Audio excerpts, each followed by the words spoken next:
Welcome to Geordie Lass Doc Sass. One day, a Geordie and a Canadian walk into a bar and decide to start a podcast about relationships, and what a topic that is. No subjects are off limits. Get in touch today with us at geordielas.com or email info@geordielas.com and let us know what you think and what we should talk about. Welcome to the podcast. Hey. Oh my God. All right. How do we know it's spring? Like, oh my God. We're just getting the clocks have changed. Oh, I may have lost an hour in bed, but I've gained an hour of sunlight at the end of my day.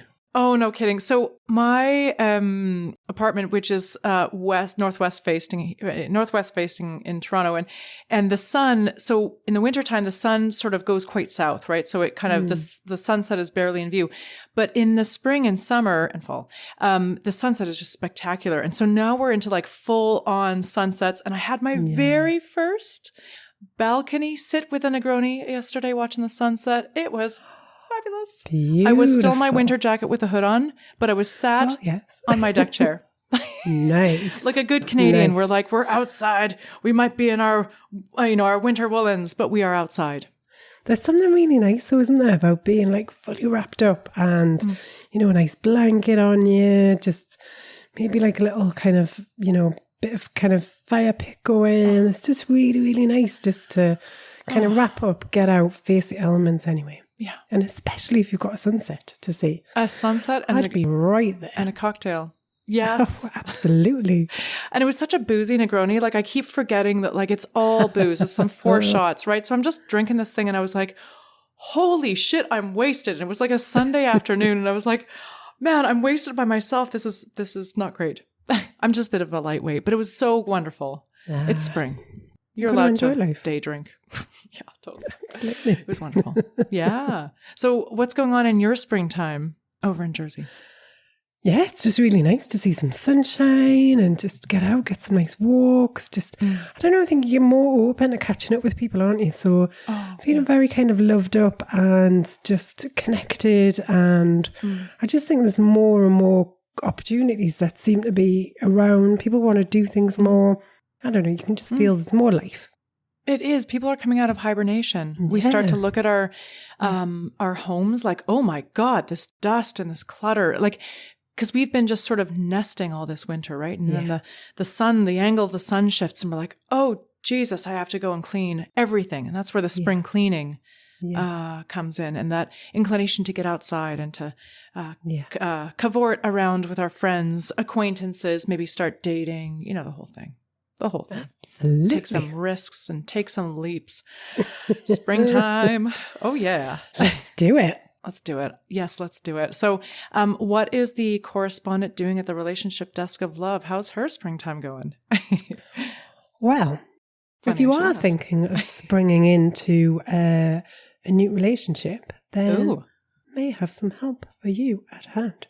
I need this.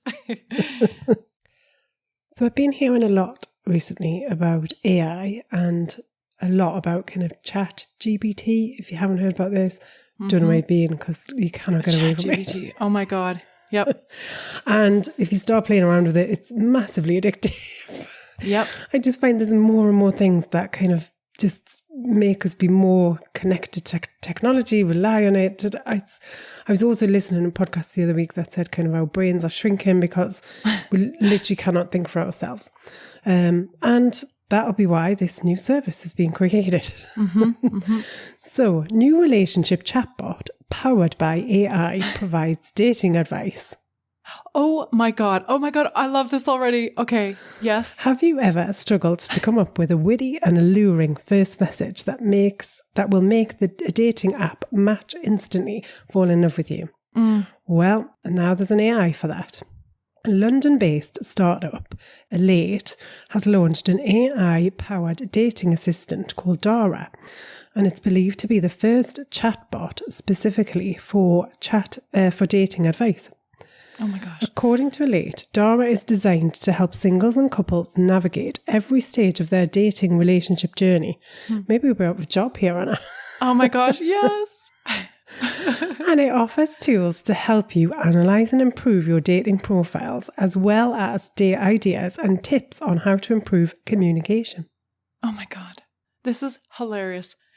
And in fact, I think the Canadian government right now is actually, which is, I don't know, our government, it's kind of weird how sometimes we bring things under the purview of government when really this is not, ChatGPT is bigger than all of us. Like, there's no way to sort of assess, like, is this a good or a bad thing for our society? We have no choice, folks. It's here. It's here. It will be writing our university papers. Like, it's going to be writing our proposals at work. Like, everything has changed.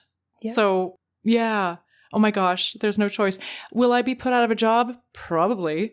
But that that just means I have to sort of leap on top and on the front part of the wave, right? And find another part that's leading that AI hasn't been able to figure out yet. But yes, this is here. Okay, so what questions would you put to dating advice from ChatGPT?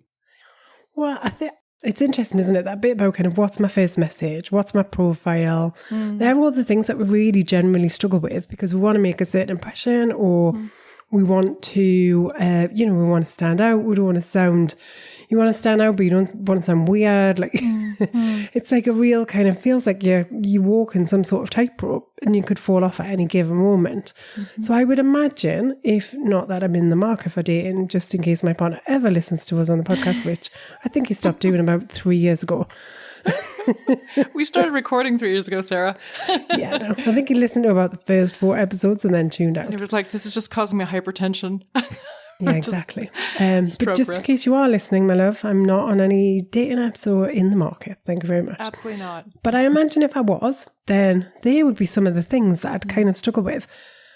But what I find kind of really hard about this is, so if I'm resorting to a chatbot, AI, something, outside of human existence to help me to create this, what happens when we meet and we go on a date and I'm just not that funny? Oh my God. Yes. That's a thing, right? I'm not that intelligent, or I don't use the same words, or... So I think there is a bit of kind of accepting who we are. It's like catfishing for the, 2023. Yeah. Yeah.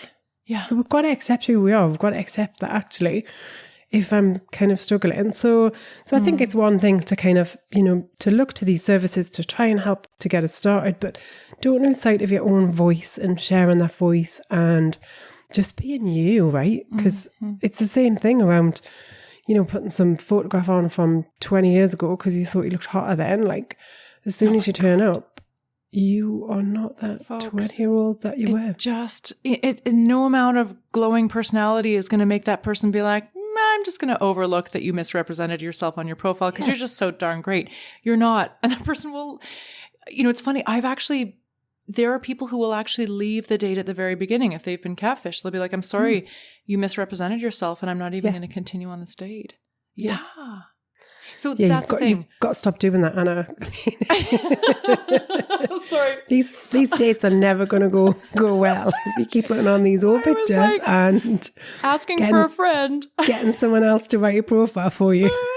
Guys, just saying, it hasn't gone well. On my dating profile, I've actually aged myself. I actually make myself a bit older just so that there's no possibility that somebody meeting will be, because it's always like, hey, you're a bit better than I thought you'd be.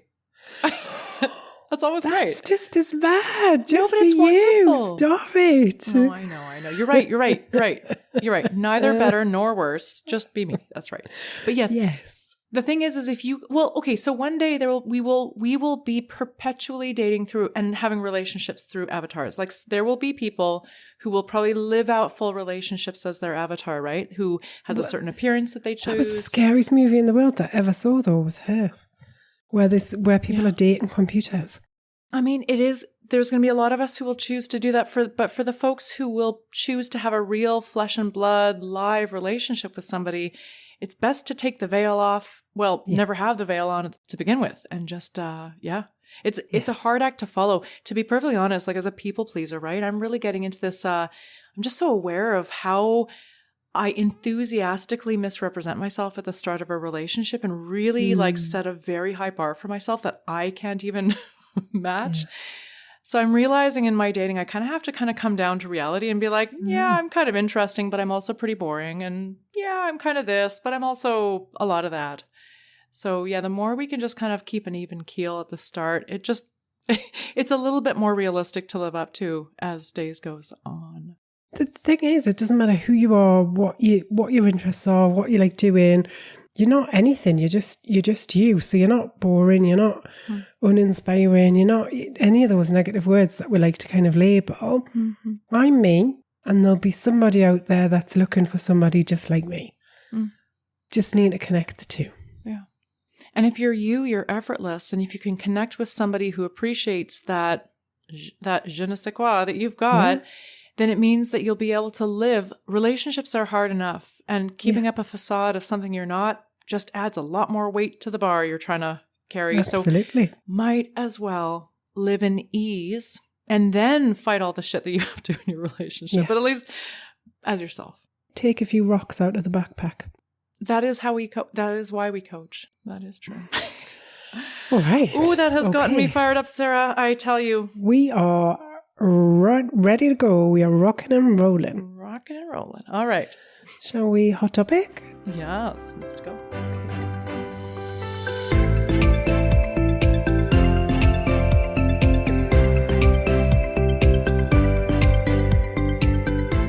Bring it back down now. What? I thought I'd be on cocaine for the whole recording. Joking. There are no stimulants. This is a stimulant-free zone, guys. Drug-free. Say no to drugs. Okay. Sorry. Sarah, spring has got me. It has infected me with this bug. Okay. All right. Bring me back down. Keep it on track. Keep it on track. I'm ready. Can you recover when you feel totally defeated? Oh, God. This wasn't a personal question, just to you. Oh, yeah. That's, can you recover? Yeah, no, but I'm going to draw some personal and professional inspiration from looking at this question. When you feel defeated, it feels forever, permanent, and unescapable. Like that feeling is so hard. Yeah. So hard. Yeah. In the moment, it does not feel like it. No, it doesn't. And I think we talk a lot on this podcast about hope and holding on to hope and believing that something is possible, believing that it's possible to change, believing that we are in just a moment in time. So I often talk about kind of, when the kids were little, I talk about ages and stages. And I think now, like, my focus a lot of the time is on kind of, this is just a moment. All the things that you're feeling, all the hurt, all the devastation, the lack of energy, the desire to just completely take yourself away from the situation, to avoid it, that need to withdraw, to cut off, to isolate, all of those things are natural feelings, but they're not feelings and emotions that are going to stay there forever. Oh, yes. Okay. And what does that free us up then? What is that state of it, or that the reality of impermanence? What does that free us up to be able to do or to think or to feel? Because we know it's not going to last forever, we know that there's going to be an end to it at some stage. And therefore there's some hope and some possibility when we look to the future that there is a way out of this. It's a bit like, so I've been listening to a lot of stuff about kind of the nervous system and how, you've got all this connection with your kind of gut and just how we're interconnected in the body, and we've got all this kind of intergenerational influence that happens at a cellular level. So kind of when you listen to it all, you you step away from that and you think, what is the point of any of it? Because I'm not in control, or everything's insurmountable. There's so much conflicting advice out there. Like, I don't even know kind of what I should be doing. And it can feel overwhelming. But one of the kind of parts that's really connected with that, and connected with kind of anxiety and overwhelm, and how do we just kind of reduce a lot of that, is the mere kind of simple use of breath. So we use it in coaching sessions. If somebody comes in and they are really they're up to the top of the ceiling, they are hyped up, their kind of anxiety levels. You can see it in their body language. You can hear it in the way that they speak. You can, it's just there. It's kind of like, bam, hits you. And so often the simplest technique that you can do is just say, look, can I ask you to just kind of share some deep breaths with me? Are you open to just taking some time? And in that kind of 3 second, 5 second opportunity, we know that we've made a change. We've shifted something because we've just calmed down the nervous system. We've stopped that kind of, fight, flight situation that's going on. And we've just kind of brought it back down. We've started to neutralize some of it. Mm-hmm. And so if we apply that same analogy to kind of this hot topic around kind of, can I really recover when I feel so defeated? The answer's got to be yes, right? Because if we can change our physiological state in the space of 3 to 5 seconds, then surely we can kind of shift ourselves out of this kind of defeated, depleted state with a little bit more effort than kind of 3 to 5 seconds. Mm-hmm. And we can put some active work in, and we always, as kids, are now learning these days in terms of emotional regulation and riding out the storm, riding out emotional storms and also if you just stand still, hunker down and ride it out, time is going to bring you a new emotional state, guaranteed. Yeah. It is not possible to stay in one emotional state forever. Even a few hours, right? Overnight, sleep on it. You will wake up, even if things are as shitty the next morning, your emotional state will have changed. Absolutely. Mm-hmm. Yeah. And, sleep and rest and nourishment, taking care of yourself are all really important steps to help us to move beyond some of these devastating stages that we might feel like we're in. Mm-hmm. So we've really got to look at what is really going to help me right now? What is it I need?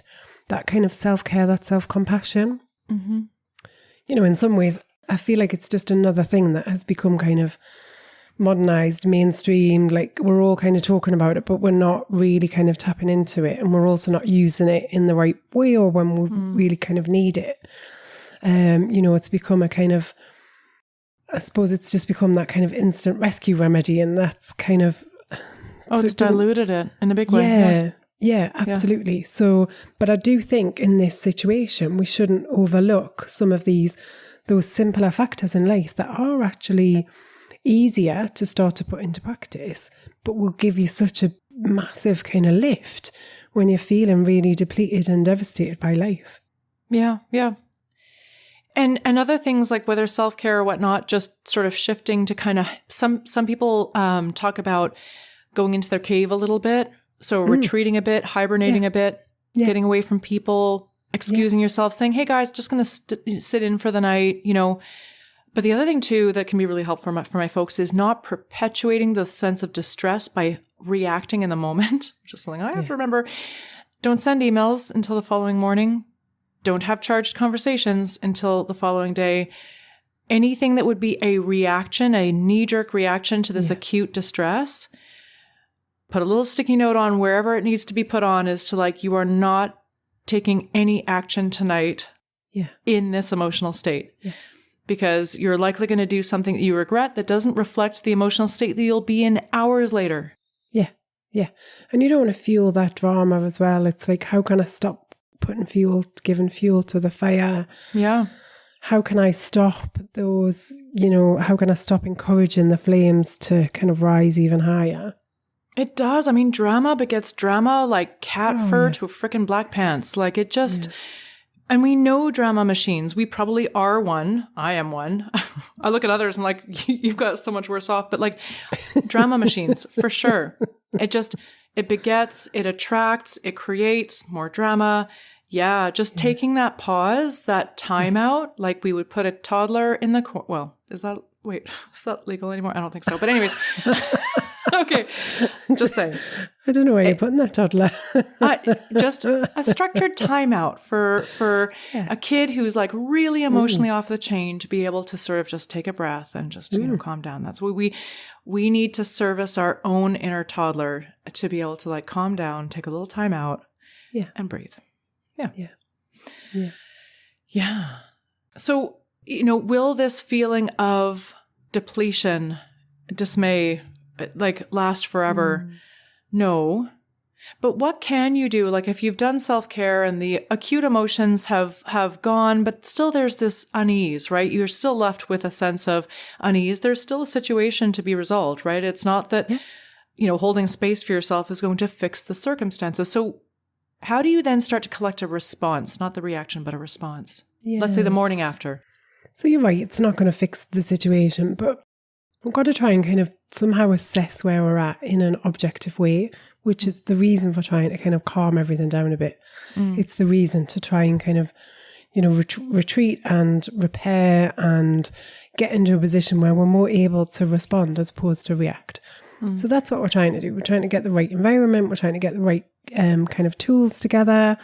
And, we want to really start to have some awareness about what's happening. So how do I truly, really understand what's going on? And it might be, it might be something as simple as kind of just writing it down. Start kind of, you don't even have to write it, just start typing it and have kind of a bit of a stream of consciousness about what's happening and where some of this stuff is coming from.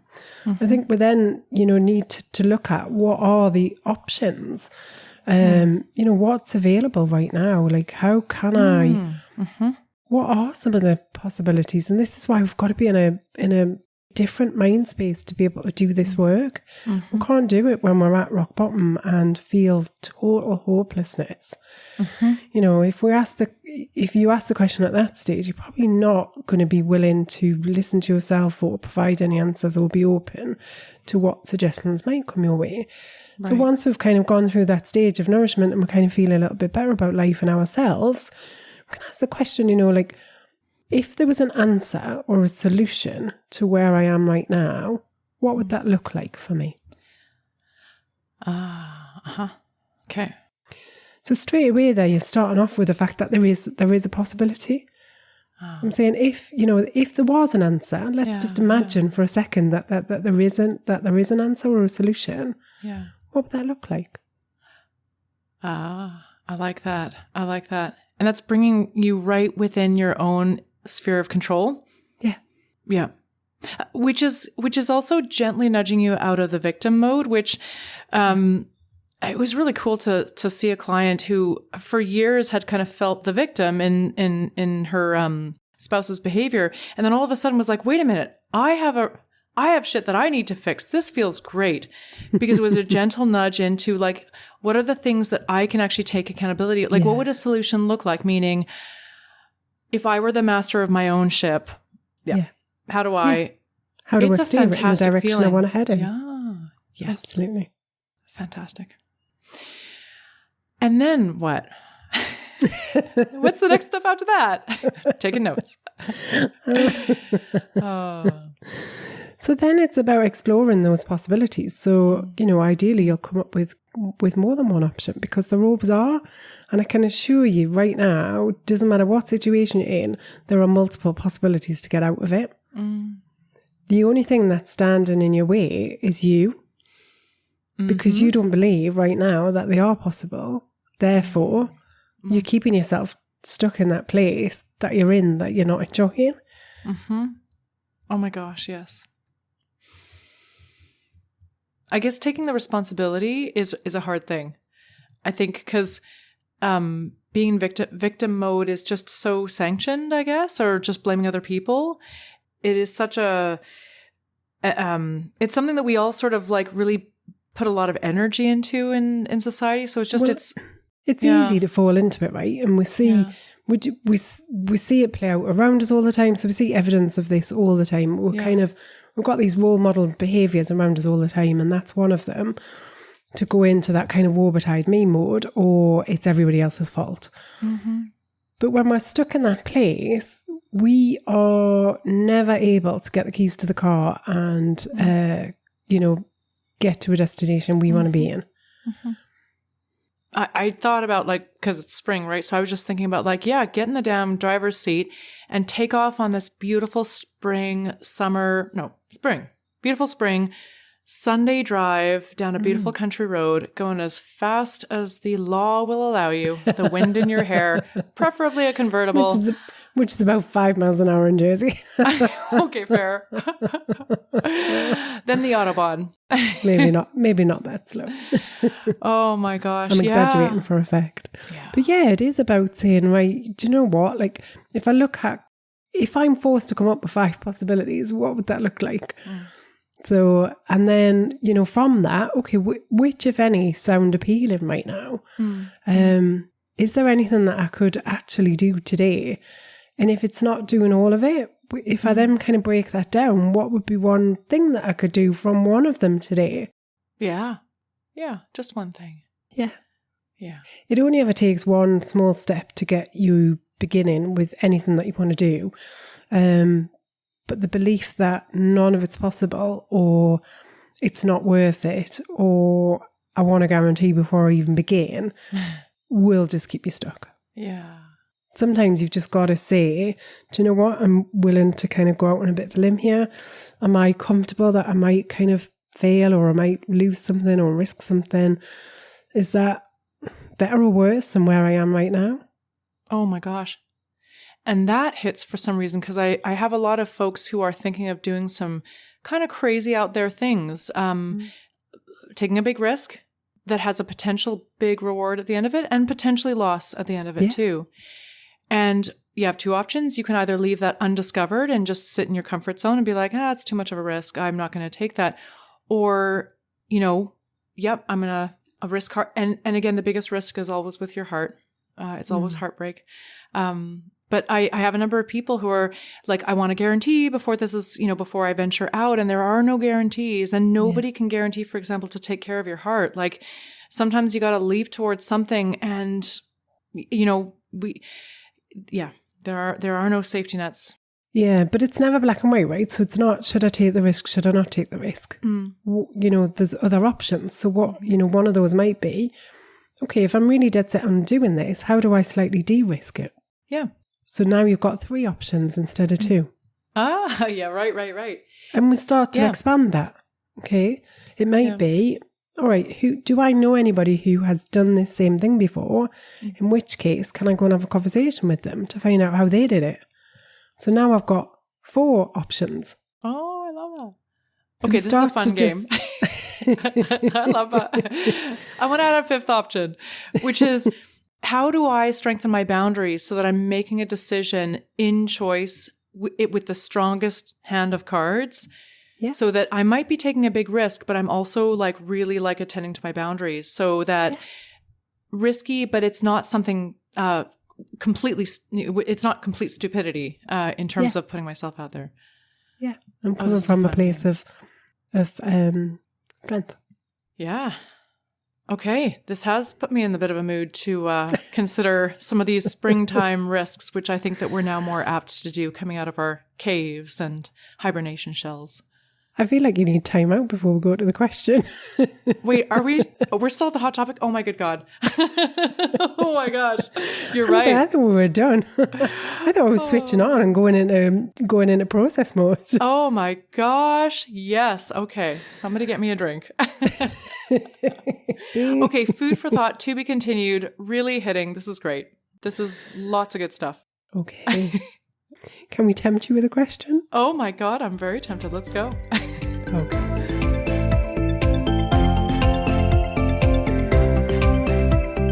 Today's question. I'm in a relationship and I follow lots of other guys on Instagram. Is this going to damage my relationship with my partner? All right. Maybe, maybe not. This is a modern day problem, right? Because could you imagine 50 years ago going, I'm in a relationship, but I like to follow other men and women around. Do you think this is going to be a problem for us? You wouldn't just be, that's stalking, right? You'd get into trouble with the law for that. Yeah. Isn't that funny? Yes. This is such a modern day challenge that never would have been a thing. It is. It's because of our ability relatively anonymously to get very intimate and very proximal to other people's lives, strangers' lives. Yeah, modern day. It's a weird thing, right? Yeah, the digital age. Yeah. So there's a lot of places that this can go. Like, I think what this person is asking is like, if they are in a relationship with a man and they're following a bunch of men on Instagram, is that something that's going to cultivate jealousy? But to your point, I think the larger question, I mean, I always have questions when I think about like, how long are you spending online? How much of your life is spent online and down that rabbit hole, as opposed to sort of living life and paying attention and putting in effort to your flesh and blood relationship? Well, apparently my screen time was up 5% last week. Oh, all right. Okay. So that tells me I've spent more time online than maybe I should have done. Okay. The best of us have that, right? Especially if we're going through stuff, right? I've kind of been, I didn't read the book, Indistractable by Nir Eyre, but he has a great 19 minutes on interview with The Atlantic, and just sort of talking about how digital distraction is with all of us. We are all scrolling way too much. And what it is, time management is pain management. We are dulling ourselves from emotional distress and discomfort. So just saying, you know, if our scrolling bumps by 5%, it's probably because we were having a stressful week or we wanted to avoid something that was feeling a little bit hard. But this person... Oh, there were a lot of really funny reels that came. Okay, fair enough. Well, TikTok is in front of Congress right now, so like everything is hilarious right now, so that's true. Yeah. And the algorithm knows that you like these funny things, and that's what keeps you there. So yeah, the algorithm knows more of them. Oh my God, totally. I know I'm being suckered in. Absolutely. So how is this person getting suckered in then? Yeah. Well, there's a few things in there. So that whole kind of phone phenomena, distraction thing, like we're all faced with it. We've all got to kind of challenge ourselves on how much time in the real world we're spending versus how much time we're spending in this kind of bizarre online world of kind of non-reality a lot of the time or distraction. So we've got to look at that and kind of challenge ourselves to be better in that area. I think that's something that we're all kind of faced with because, 50 years ago, we didn't have these things. And, maybe the only thing that was distracting was bit TV and there was 4 channels to pick from and that was it. That was your lot. So you probably kind of, it was easier to spend some more time just focusing on the things that are important. So the first area is really kind of looking at, so I'm following all these guys, like why, like what do you get out of it? Do you think that it's a danger to your relationship? But also, do you perceive that your partner thinks it is as well? Because then we'll get to the kind of challenge we'll get to the root of whether there is actually a challenge to be had here or not. Yeah, I think this is actually where there's an opportunity to ask the same question 3 times. Like my friend says, is that you can kind of call yourself on your own bullshit if you ask the same question 3 times. Like, is this a problem? No, it's not. Whatever. Rationalizing. Is it a problem? Whatever. 3rd time. Is this a problem? Could this be a problem? Sometimes when it can be felt in this discomfort in our tummy, like this real kind of gnawing, just very subtle nausea where we realize that there's nothing objectively wrong with it, but there's something off about it that sits uncomfortably with us. And the answer is actually in that subtle feeling. Yeah. The other thing that could be playing out here is we get stuck in a kind of old narrative of behaviour where and then we kind of carry those on when we're in a relationship because we haven't really kind of figured out that actually that was an old me and I'm not that kind of interested in anymore. That would be something else that I would really explore is this just like an habitual thing that you're used to following guys that I'm guessing you find them attractive. I don't know. I'm not a kind of, I wouldn't necessarily kind of follow somebody because I was attracted to them or the way that they look, which I think is something that kind of, we get faced with or questioned about, don't we? So I can't quite kind of understand why, but I'm guessing that it must be because it's some form of attraction or, maybe you just like the way that they talk or I don't know. But is that something that you're just used to doing and therefore it's more a habit that you haven't really consciously thought about breaking yet? Oh, and when it comes to scrolling, absolutely. A lot of our patterns have just turned into sort of this pattern dopamine hit. Like we're like the little mouse, like hitting the little, what was the opium, I don't know, thing. Right? And just filling ourselves up with things that we have in the past associated with sort of emotional release, relief, or numbing. Yeah, totally. I have a lot of clients right now who are deactivating and uninstalling TikTok, Instagram, like whatever platform they really have a trouble with, the place that they turn to first when they're feeling low or they're feeling bored or they're feeling emotionally distressed. Because you're right, just calling attention to like, how is that serving you now? What are you getting out of it? And a lot of people will be like, I don't know what I'm getting out of it. Same as smoking, same as alcohol. Gambling. Like, I don't know what I'm getting out of it. I just do it. Yeah. Because it feels good. Yeah. Yeah, totally. And I mean, maybe this is one thing of many that you can think of, like, well, what are some old patterns you're bringing into this new relationship, and how would you like to spring clean it? Speaking of spring, to start to become more intentional of the way that we do a lot of things, shitty things, honestly, by pattern, because we've done them before, and we somehow feel like, oh, our new partner should get to know us how we are. Well, like, how you are, is that kind of shitty? could it do with a fresh coat of paint, right? Or like, a decluttering. Yeah. Yeah. Yeah. How would you sort of approach like safe or appropriate use of social media in a relationship or even outside of a relationship? Like how do you navigate sort of safe boundaries with that? I think everyone's got to come up with their own definition of kind of what they feel safe with or what they're happy with and content with. But if you're questioning something, like this listener is questioning a specific use of a part of social media, then there's some reason why that has come up for you. And that's where the exploration starts to say, all right, well, why is it? Why am I asking the question now? What is it? Maybe there's a bit kind of guilt there or embarrassment kind of that I'm doing this. And, maybe I don't want my partner to know that this is what I do. Often we don't even know what people are doing online. We ain't got a clue. Like the things that pop up for me will be different to the things that pop up for my partner. Like sometimes they're the same. I'll say, oh, I saw this really funny reel the other day and this is what it was about. And he's like, oh yeah, I've seen that. And so sometimes there'll be some kind of, shared viewing that you've had. Other times he'll get faced with completely different things to me, which absolutely boggles my mind. The fact that we can all go to a type of social media and be presented with absolutely completely different things because there is just billions and billions of bits of information floating around in the ether. It is bonkers. It is. And to our relationship news, which is ChatGPT, like it is all with us right now in the here and now, like this targeted algorithmic, customization of distractible, numbing content. Yeah. And every one of us is susceptible. Yeah.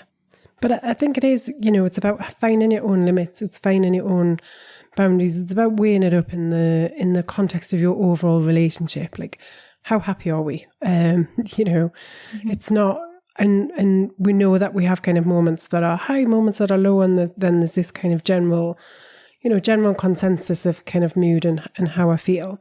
But on the whole, how satisfied am I with my relationship? Is there something that I need to change? And is my use of social media part of that? Yeah. And if you weren't scrolling on social media, how might you be purposing that time in a different way? Neither good nor bad. If you had more time in the day because you were scrolling on Instagram less, what would you be doing instead? Mostly getting out of bed earlier. Right. Or going to bed earlier. I had an alarm on my phone that was like, because some obnoxiously I went to bed late yesterday, actually editing. And my alarm clock was like, do we need to set a bedtime reminder? Because you're now slated based on your alarm that you set in the morning to get 5.5 hours of sleep. So that's unhealthy. So in the vein of tech trying to save us from ourselves or tech trying to save us from tech, maybe it'll get us out of bed earlier and get us to bed a bit earlier. Yeah. Maybe. I was like, no tech, I'm not going to allow you to dictate my bedtimes. No. And then 2 hours later, holy shit, you've dictated my bedtime again. Right? Oh, God, I refuse. I maintain the sovereign right to make all sorts of ridiculous, shitty decisions about my sleep. Yep, you and me both. Yeah, but when I'm a physician in the clinic room, I'm like, hey, I think you need to improve your sleep. Don't do what I Don't say what I do and do what I say, not what I do. Yeah, do not follow my life rules. Don't follow my life rules. The same is funny. I have a lot of advice to give for patients for footwear, right? Because a lot of people come in with foot and knee complaints, and usually I'm wearing a really sassy, high heel pair of shoes, and so I tell them, I'm like, look, you need a really nice, well supportive, good quality running shoe, but don't look at my shoes because they're terrible, and I have bunions. So do the exact opposite of what you're seeing me do. Because I'm the doctor and I can make up my own rules. Oh, it's awesome. Oh, hypocrisy. Oh, well, yeah. Yeah. Isn't that always the way? It is. So how are you going to be enjoying this spring week ahead as we march on towards summer? Summer dresses. Well, do you know what? It's just so nice to see kind of just lighter nights. Just, I don't know, it just makes you more energized. Like, we've got a few things to just get sorted at home. You're more likely to do some of that or get out for a walk or, go to the gym, take a class. Yeah. It just makes you feel more alive, I think. You got it. I was remembering you talking about the beautiful yoga that you have with the windows and doors open. And this will be the first summer in your new home. Can't wait. We've got proper grown up posh doors. I can't wait. Yes. Okay. I'm going to stay tuned. So yeah, lots of outdoor, top up the vitamin D, get ready for the time that we need it. You've got it. All right. A happy spring, everyone. Yes, indeed. Till next time. Till next time. So that's it for another week of Geordie Lass and Doc Sass. We hope you've enjoyed listening as much as we've enjoyed chatting. Get in touch and share your questions for relationship remedies and any hot topics you want us to cover. If you need help navigating all things relationships, Anna and Sara are available for one-on-one coaching support. Email info@geordielass.com. Please remember to like, share, subscribe if you've enjoyed listening. And if you've not, how on earth have you made it this far? I promise we'll try harder next time.